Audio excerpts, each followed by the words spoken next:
Hello everyone, स्वागत है फिर से आपका मेरे चैनल मैक्सिमा क्लासेस में।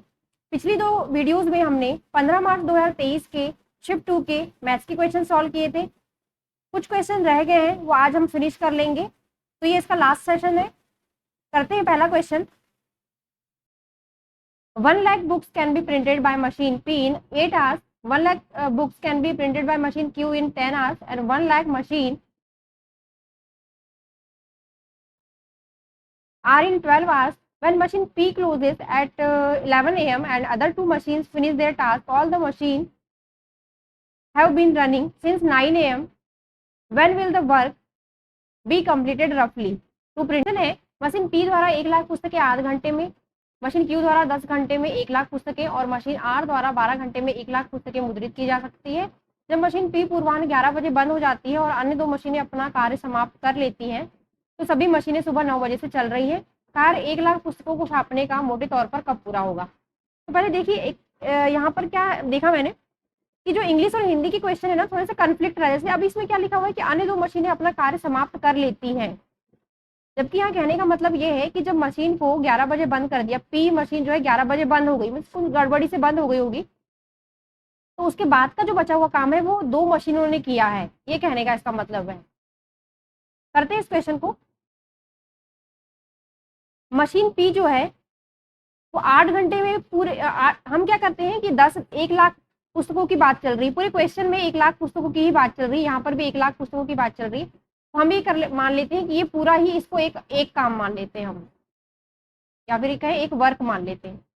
तो पी जो है वो 8 घंटे में पूरे 1 लाख पुस्तकें छाप लेती है, बस पूरा एक काम कर लेती है। तो 8 घंटे में एक काम करती है, तो 1 घंटे का काम हम जानते हैं कि एफिशिएंसी क्या होती है। एफिशिएंसी मीन्स 1/, पूरे कार्य को करने में लगे दिन,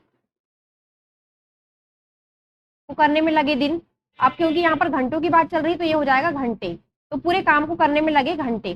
तो पी जो है पूरे काम को 8 घंटे में करता है, पी मशीन, तो उसका 1 घंटे का काम कितना हो जाएगा, मीन्स उसकी एफिशिएंसी क्या हो जाएगी, पी की 1/8 हो जाएगी। उसी तरह क्यू की एफिशिएंसी क्या हो जाएगी, 1/10 हो जाएगी, और आर की एफिशिएंसी हो जाएगी 1/12। अब क्या लिखा हुआ है क्वेश्चन में कि मशीन पी जो है वो पूर्वाह्न 11 बजे बंद हो गई, 11 AM पे मशीन पी बंद हो पड़ जाती है, कुछ खराबी आने से बंद पड़ जाती है, और फिर बचे हुआ काम जो है वो अन्य दो मशीनें अपना कार्य समाप्त करती है। सुबह मशीनें जो है सुबह 9 बजे से चल रही है, तो मशीनें सुबह 9 बजे से चल रही है, 11 बजे पी मशीन बंद हो गई है, तो 11 बजे तक तीनों मशीनों ने मिलकर काम किया है, 11 बजे तक तीनों मशीनों ने मिलकर काम किया है। तो अगर तीनों मशीनें मिलकर काम करेगी तो उनका 1 घंटे का काम क्या होगा, मतलब उनकी एफिशिएंसी क्या होगी वो निकालते हैं। तो जब तीनों मिलकर काम करेंगे तो पी क्यू आर क्या हो जाएगा, 1/8 प्लस 1/10 प्लस 1/12, ये उनका 1 घंटे का काम हो जाएगा जब तीनों मिलकर काम करेंगे। तो 1 घंटे का काम इतना होगा, और जबकि क्या लिखा हुआ है क्वेश्चन में कि 11 बजे मशीन बंद पड़ गई है, 9 बजे से काम कर रहे हैं, तो 2 घंटे तीनों ने मिलकर काम किया है, तो 1 घंटे का काम इतना है, तो 2 घंटे का काम कितना हो जाएगा, 2 गुणा हो जाएगा इसमें, तो 2 घंटे का काम इतना हो गया। तो इसमें गुणा करेंगे अंदर, तो ये कितना हो जाएगा, ये हो जाएगा 1/4, ये 2 का गुणा इसमें किया है, तो 2 का गुणा 1/8 में, 2 गुणा 1/10 1/12 में, तो ये कितना हो जाएगा 1/4 1/5, और ये हो जाएगा 1/6। तीनों का एलसीएम निकालेंगे तो कितना आएगा, ये 60 आ जाएगा इसका एलसीएम, तो ये हो जाएगा 15, और ये हो जाएगा 12, और ये हो जाएगा 10। तो ये कितना हो रहा है, ये 5 और 3, और ये हो जाएगा 37/60। तो इसका क्या मतलब हुआ कि पी क्यू आर ने 2 घंटे में 37/60 काम कर लिया है। 37/60 काम कर लिया, मीन्स टोटल काम मेरी 60 है, तो 60 में 37 भाग कर लिया है पी क्यू आर ने 2 घंटे में। तो बचा हुआ काम कितना हो जाएगा, बचा हुआ काम हो जाएगा 60 में से 37 जाएंगे तो कितना बचेगा, 23/60।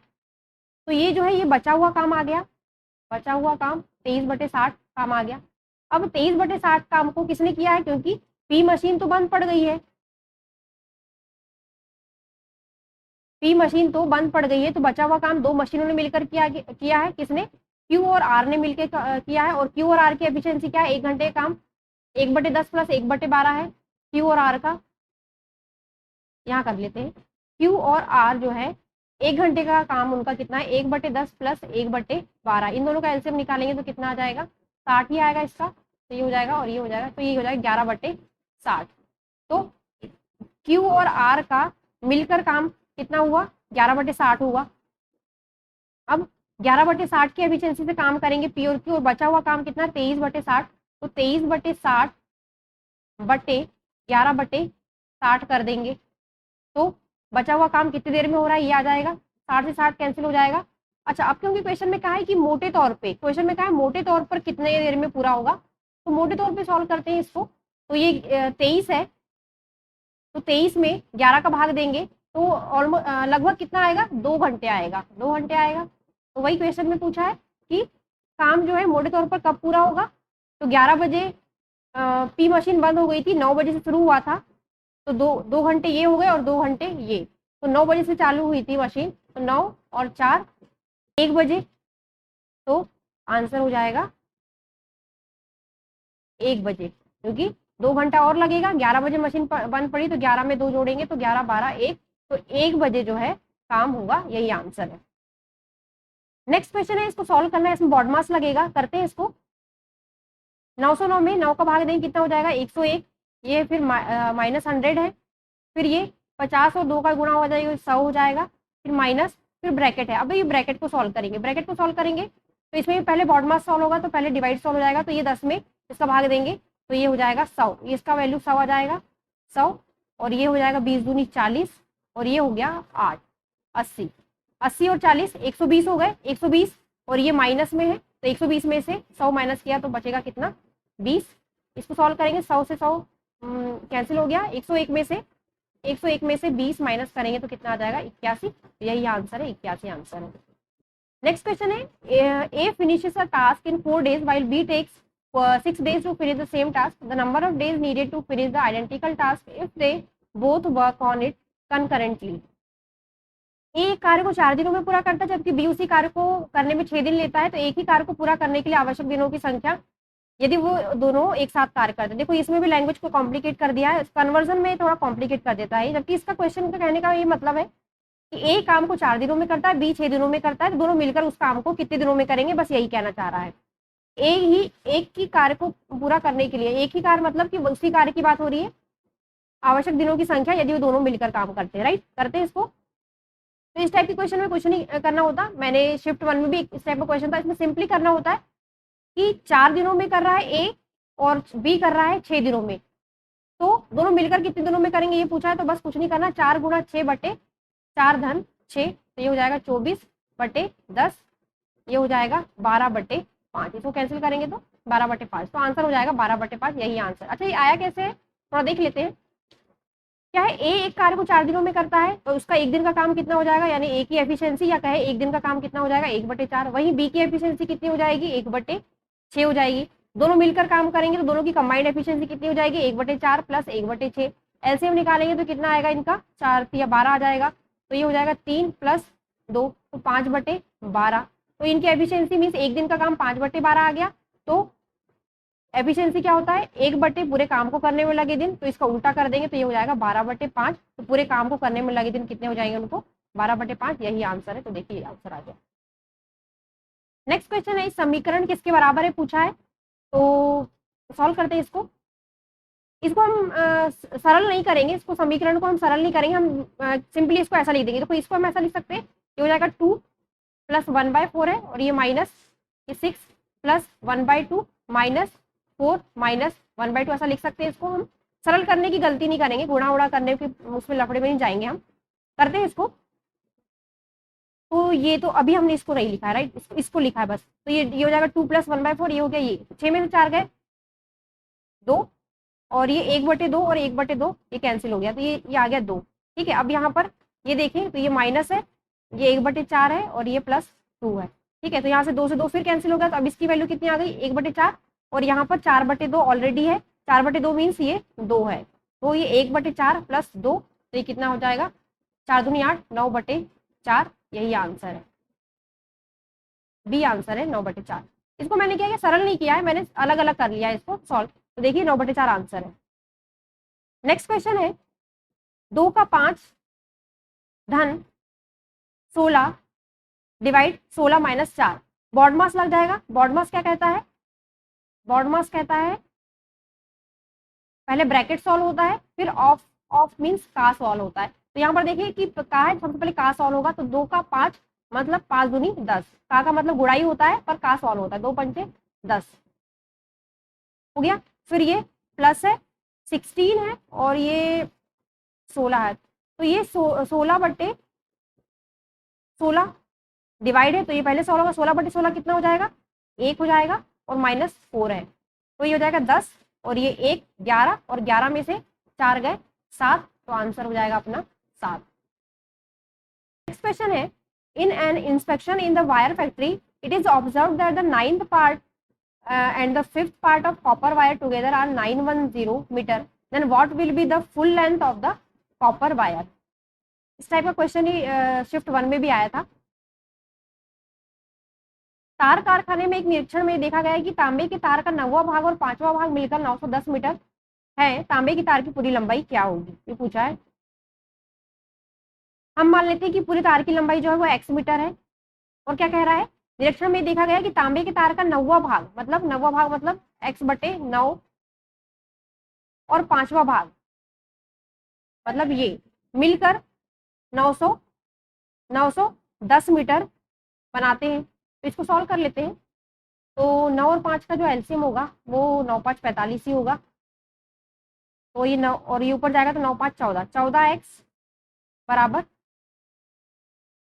कितना हो जाएगा? इसको सॉल्व करते हैं तो ये 14 से कैंसिल हो जाएगा, ये हो जाएगा 14 छंग 84, 84 और ये बचा कितना 6 और 1 7 और 14 पाना 70, 70 हो गया। तो x की वैल्यू कितनी आ जाएगी? 65 गुणा 45।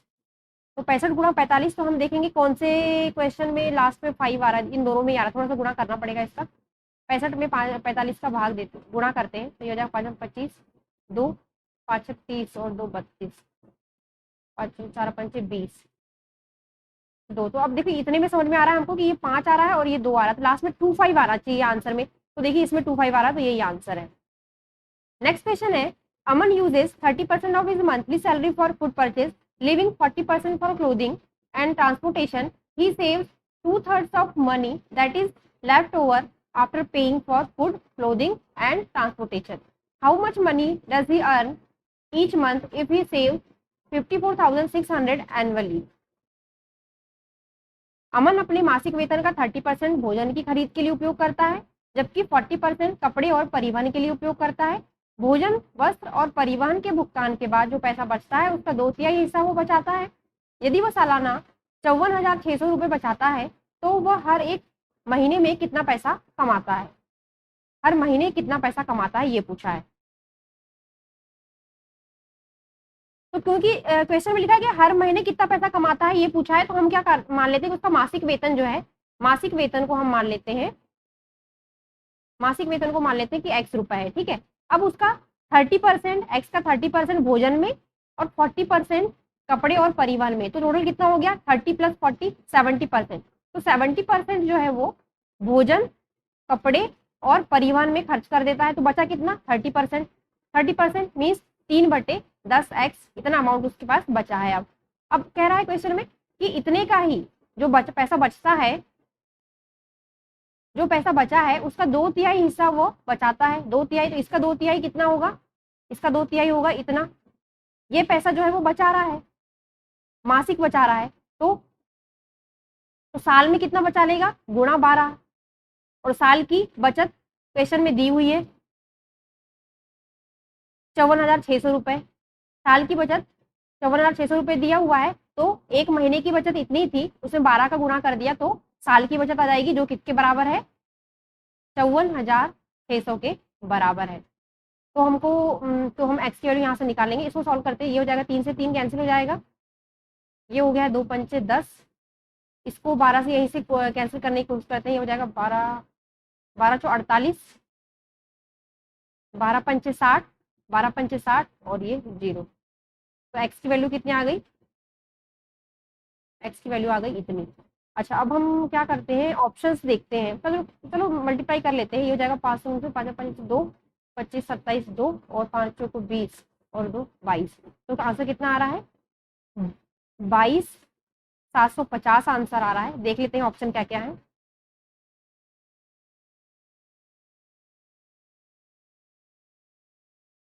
तो इसमें ऑप्शन नहीं है, मीन्स इस क्वेश्चन में आपत्ति भी दर्ज की गई है, तो ये आंसर गलत है।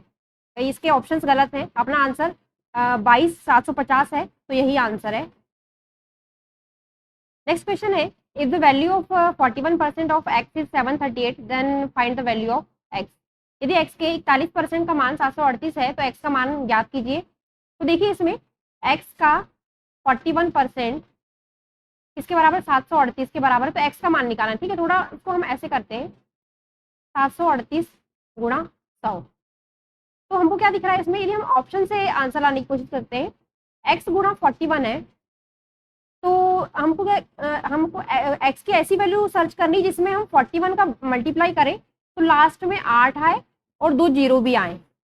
ठीक है, क्या देख रहे हैं हम कि एक्स की ऐसी वैल्यू चाहिए हमको जिसमें हम यदि 41 का मल्टीप्लाई करेंगे, 41 का मल्टीप्लाई करेंगे तो 8 आए लास्ट में और 2 जीरो भी आए। तो 2 जीरो हम देख रहे हैं इसमें और इसमें आ रहे हैं। ठीक है, इसमें और इसमें आ रहे हैं, पर हम क्या देखते हैं कि लास्ट में 8 लाने के लिए, और यहाँ पर 1 है, तो इसमें लास्ट में 8 लाने के लिए हमको 8 का ही गुणा करना पड़ेगा, तब लास्ट में 8 आएगा।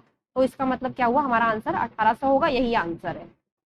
नेक्स्ट क्वेश्चन है, the average age of A B C is 30 years if B was replaced by D and C was 10 years older than D, then average age of ACD would have been 30 years. If A is 20 years younger than C and 10 years younger than D, then what is the average age in years of all the four? A, B और C की औसत उम्र 30 वर्ष दी है। B को D से प्रतिस्थापित किया जा रहा है तथा C D से 10 वर्ष बड़ा है और A, C और D की औसत आयु 30 वर्ष है। यदि ए सी से 20 वर्ष छोटा है और डी से 10 वर्ष छोटा है तो चारों की औसत आयु वर्षों में कितनी है, पूछा है। ठीक है, हम क्या करेंगे, 1 बाय 1 कंडीशन पढ़ते हैं और इक्वेशन बनाते हैं। ठीक है, क्या लिखा है, ए बी सी का औसत उम्र 30 वर्ष है, मीन्स ए प्लस बी प्लस सी को हम 90 लिख सकते हैं। फिर लिखा है बी को डी से प्रतिस्थापित किया जा रहा है, सी डी से 10 वर्ष बड़ा है और प्रतिस्थापित करने के बाद ए सी डी का औसत भी 30 वर्ष ही है, तो ए सी और डी का औसत भी 30 वर्ष है, मीन्स ए प्लस सी प्लस डी, ये लिख सकते हैं 90। वहीं पर क्या देख रहे हैं हम कि बी को जब डी से प्रतिस्थापित करने के बावजूद भी औसत में कोई बदलाव नहीं आ रहा है, इसका क्या मतलब हुआ कि बी और डी की आयु बराबर है, तो बी बराबर डी है। फिर क्वेश्चन में लिखा है सी डी से 10 वर्ष बड़ा है, तो सी डी से 10 वर्ष बड़ा है। और कंडीशन क्या दी है, आगे और पढ़ते हैं, ए सी से 20 वर्ष छोटा है और डी से 10 वर्ष छोटा है, तो लिखते हैं इसको, ए सी से 20 वर्ष छोटा है और ए डी से भी 10 वर्ष छोटा है। सी से 20 वर्ष छोटा है, डी से 10 वर्ष छोटा है। ठीक है, अब हम क्या करते हैं कि इसको यदि हम कुछ थोड़ा करें, इसको मैनिपुलेट करते हैं इसको, तो ये क्या हो जाएगा, सी माइनस डी बराबर 10 हो जाएगा। और यहाँ पर भी सी प्लस डी की वैल्यू दी है, तो हम क्या करते हैं कि ये वाली इक्वेशन जो है 90 और ये सी माइनस डी बराबर 90, ये वाली इक्वेशन तो यहाँ लिख दिया मैंने, इसको हम ऐड करते हैं दोनों इक्वेशन को, तो ये कितना हो जाएगा, डी से डी कैंसिल हो जाएगा और ये हो जाएगा, तो ये हो जाएगा ए प्लस 2c बराबर 100 हो जाएगा ये। और वहीं पर हम ए और सी इसमें भी है, तो इससे ए और सी का रिलेशन निकालते हैं, तो ये हो जाएगा ए माइनस सी बराबर कितना है, -20 है। तो यदि इस इक्वेशन और इस इक्वेशन में थोड़ा सा हम जोड़ना घटाना करेंगे तो देखते हैं ए किसी एक की वैल्यू आ जाएगी, तो इसको करते हैं हम, ये ए माइनस सी है बराबर -20 है। हम क्या करें, दोनों तरफ 2 का गुणा कर देते हैं, तो ये हो जाएगा 2a, तो ये भी 2c हो जाएगा और ये हो जाएगा -40 हो जाएगा ये। तो इसको सॉल्व करेंगे तो ये कैंसिल हो जाएगा, ये 2a हो गया है तो ये हो जाएगा 3a दोनों को ऐड करने पे, और ये 100 में से 40 जाएंगे तो कितना आएगा 60। तो a की वैल्यू कितनी आ गई, a की वैल्यू आ गई हमारी 20 आ गई है a की वैल्यू। अब a की वैल्यू 20 आ गई है तो बाकी वैल्यूज भी आ जाएंगी, तो बाकी वैल्यूज निकालते हैं। देखो a की वैल्यू 20 आ गई है तो हम इसको यहाँ पुट कर देते हैं 20, तो a की वैल्यू 20 पुट करेंगे तो c की वैल्यू कितनी हो जाएगी 20, इस तरफ जाएगा तो 20 और 20 40, तो c की वैल्यू कितनी आ गई 40।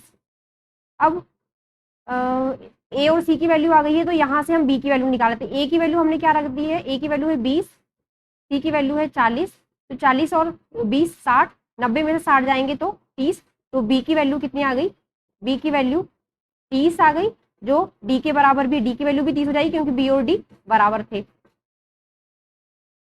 अब हमको क्या निकालना है, अब हमको क्या निकालना है, चारों का औसत निकालना है। तो चारों की आयु आ गई है, हमको सबको जोड़ के 4 का डिवाइड कर देते हैं, आंसर आ जाएगा। तो ये है 20 40 और 40 और 60 हो गए, 60 70 80 90 और 90 और 3 120, 120 हो जाएगी टोटल चारों की आयु, और उसको 4 से डिवाइड कर देते हैं तो ये कितना आंसर आ जाएगा 30 आ जाएगा आंसर, एवरेज आ जाएगा 30, तो यही आंसर है 30। नेक्स्ट क्वेश्चन है, in a sphere if radius is increase by 20% then by how much percent volume increased. एक गोले में यदि त्रिज्या 20% बढ़ा दी जाए तो आयतन कितने प्रतिशत की वृद्धि होगी, ये पूछ रहा है। तो इसको दो तरीके से कर सकते हैं। एक तो सिंपल क्या है कि 20% किसी नंबर को बढ़ाएंगे, तो मेरी परसेंट क्लास में देखिएगा मैंने बताया है कि किस तरह यदि 20% किसी नंबर को बढ़ाते हैं तो वो नंबर जो है वो 1.2 टाइम्स हो जाता है। कोई नंबर को यदि हम 20% बढ़ाएंगे तो वो 1.2 टाइम्स हो जाएगा। किस तरीके से, ऐसे कि देखो 20% मीन्स 1 प्लस 20/100, यदि x की वैल्यू है तो, यदि 1 है वैल्यू माना हमने माना है तो ये हो जाएगा 100, 120/100, तो ये हो जाएगा 1.2। तो किसी नंबर को यदि 20% बढ़ाते हैं तो उसमें 1.2 का मल्टीप्लाई हो जाता है। तो उसी तरह करते हैं, यदि पहले त्रिज्या माना कि उसकी r थी तो आयतन, गोले का आयतन कितना हो जाएगा 4/3 πr³। अब जब हम रेडियस को 20% बढ़ा देंगे तो ये कितना हो जाएगा 1.2 r³ हो जाएगा। और यदि हम देखें तो ये कितना हो जाएगा, बाकी सब तो सेम रहेगा, अब हम इसको बस देखते हैं। तो ये हो जाएगा, ये 12 का हम क्यूब करेंगे तो 12 का क्यूब कितना आता है 1728 होता है, और क्योंकि पॉइंट में 10 है तो 10 का भी क्यूब हो जाएगा, तो ये हो जाएगा 1000, और ये r³ तो रहेगा ही रहेगा। तो अब कितना हो गया, ये हो जाएगा 1.728, जो कि क्लियर दिख रहा है कि ये 72.8% हो गया है। तो हमारा जो आयतन है वो भी 72.8% से बढ़ जाएगा, तो यही आंसर होगा। या फिर एक तरीके से ऐसे कर सकते हैं इसको कि 20% यदि बढ़ रहा है, 20% बढ़ रहा है मीन्स 1/5 से बढ़ रहा है, और 1/5 से बढ़ेगा यदि कोई नंबर तो वो कितना हो जाएगा 6/5 हो जाएगा। अब 6/5 आर हो गई है, रेडियस पहले आर थी, अब हो गई 6/5 आर। अब क्योंकि वॉल्यूम जो होता है इसका क्यूब के प्रोपोर्शनल होता है तो इसका क्यूब कर देंगे, इसका क्यूब कितना हो जाएगा, यहाँ करते हैं 6 6 36 और गुणा 6/5 गुणा 5 गुणा 5, और क्योंकि परसेंट है तो उसको 100 का गुणा कर देंगे, तो ये कितना हो जाएगा, ये हो गया अपना 5 कैंसिल हो गया, ये हो गया 5 को 20 से कैंसिल हो गया। अब 36 छंग 6 का जो क्यूब होता है 216 होता है, 216 गुणा 4, ये हो जाएगा 24, और 6 और 4 दूनी 8, और बटे में कितना आ रहा है, बटे में आ रहा है 5। 5 का यदि डिवाइड करेंगे तो कितना आता है इसमें, 5 एकम 5, 5 7 35, 5 दूनी 10 और 5 8 40। तो पहले 100%, अब कितना हो गया 172.8 हो गया है, तो यहाँ से क्लियर दिख रहा है कि ये 72.8 से बढ़ गया है, तो यहाँ आंसर जो है 72.8 है। नेक्स्ट क्वेश्चन है, the ratio of efficiencies of A B and C is 453, working together they can complete the work in 25 days. A and C together will complete 35% of that work. अब देखिए यहाँ पर भी इसमें 35% दिया, और हिंदी में पढ़ेंगे क्वेश्चन तो लिखा है कि 35 काम को, तो थोड़ा सा कॉन्फ्लिक्ट है हिंदी इंग्लिश के क्वेश्चंस में। ए बी सी की दक्षताओं का अनुपात 4-5-3 है, एक साथ काम करने पर वे तीनों उस काम को 25 दिनों में पूरा कर लेते हैं। ए और सी दोनों मिलकर 35% काम को कितने दिनों में पूरा करेंगे। करते हैं इसको, ए बी और सी की दक्षता का अनुपात कितना 4-5-3, तो तीनों की कंबाइंड एफिशिएंसी क्या हो जाएगी 5 4 9 और 3 12 मीन्स ये हो गया उनका एक दिन का काम जो है, तीनों का मिलके एक दिन का काम या एफिशिएंसी कहें 12 हो गई।